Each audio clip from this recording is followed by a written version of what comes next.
ನೇರಳೆ ಹಣ್ಣು ಕೇವಲ ಹಣ್ಣಲ್ಲ, ಆಯುರ್ವೇದದ ಅಮೃತ. ನಿಮ್ಮನೆ ಹತ್ತಿರದ ಮಾರ್ಕೆಟ್ಗೆ ಬಂದ್ರೆ ತಿನ್ನದೆ ಬಿಡಬೇಡಿ. ನೇರಳೆ ಹಣ್ಣು, ಅದರ ಬೀಜ, ಎಲೆ ಮತ್ತು ತೊಗಟೆಯು ಆಯುರ್ವೇದದಲ್ಲಿ ಔಷಧೀಯ ಗುಣಗಳಿಗೆ ಹೆಸರುವಾಸಿಯಾಗಿದೆ. ಪ್ರಾಚೀನ ಭಾರತವನ್ನ ಜಂಬೂ ದ್ವೀಪ ಎಂದು ಕರೆಯಲು ಈ ಹಣ್ಣೆ ಕಾರಣವಾಗಿತ್ತು. ಇದನ್ನು ಆಯುರ್ವೇದದ ಅಮೃತ ಎಂದು ಏಕೆ ಕರೆಯುತ್ತಾರೆ ನೀವೇ ನೋಡಿ. ನೇರಳೆ ಹಣ್ಣನ್ನ ಸಂಸ್ಕೃತದಲ್ಲಿ ಜಂಬೂ ಎಂದು ಕರೆಯುತ್ತಾರೆ. ಇದರ ಹಣ್ಣು ಮಾತ್ರವಲ್ಲದೆ ಬೀಜ, ಎಲೆ ಮತ್ತು ಮರದ ತೊಗಟೆಯು ಔಷಧೀಯ ಗುಣಗಳಿಂದ ಕೂಡಿದೆ.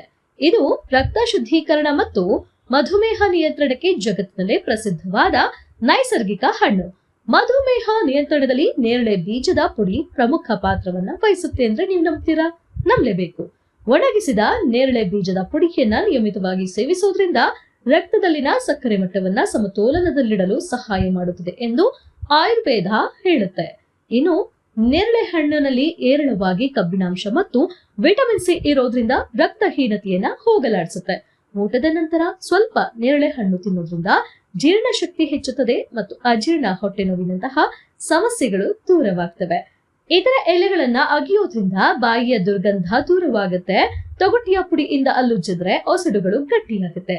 ನೇರಳೆ ತೊಗಟೆಯ ಕಷಾಯದಿಂದ ಮುಖ ತೊಳೆಯೋದ್ರಿಂದ ಮೊಡವೆಗಳು ಕಡಿಮೆಯಾಗಿ ಚರ್ಮದ ಕಾಂತಿ ಹೆಚ್ಚುತ್ತೆ. ನೇರಳೆ ಹಣ್ಣನ್ನ ಎಂದಿಗೂ ಖಾಲಿ ಹೊಟ್ಟೆಯಲ್ಲಿ ಸೇವಿಸಬೇಡಿ. ಇದು ಆಸಿಡಿಟಿಗೆ ಕಾರಣವಾಗಬಹುದು. ನೇರಳೆ ಹಣ್ಣು ತಿಂದ ತಕ್ಷಣ ಅಥವಾ ಮೊಸರನ್ನ, ಹಾಲನ್ನ ಸೇವಿಸಬಾರದು. ದಿನಕ್ಕೆ 100 ರಿಂದ 150 ಗ್ರಾಂ ಮಿತಿಯಲ್ಲಿ ತಿನ್ನೋದು ಉತ್ತಮ. ಪ್ರಾಚೀನ ಕಾಲದಲ್ಲಿ ಭಾರತದಲ್ಲಿ ನೇರಳೆ ಮರಗಳು ಹೇರಳವಾಗಿದ್ದರಿಂದ ಭಾರತಕ್ಕೆ ಜಂಬೂ ದ್ವೀಪ ಅಂತ ಹೆಸರು ಬಂತು. ಉಪ್ಪು ಸೇರಿಸಿ ನೇರಳೆ ಹಣ್ಣನ್ನು ತಿನ್ನುವ ಪದ್ಧತಿಯು ರುಚಿಯ ಜೊತೆಗೆ ಜೀರ್ಣಕ್ರಿಯೆಯನ್ನು ಸುಧಾರಿಸುವ ಪುರಾತನ ಸಂಪ್ರದಾಯವಾಗಿದೆ.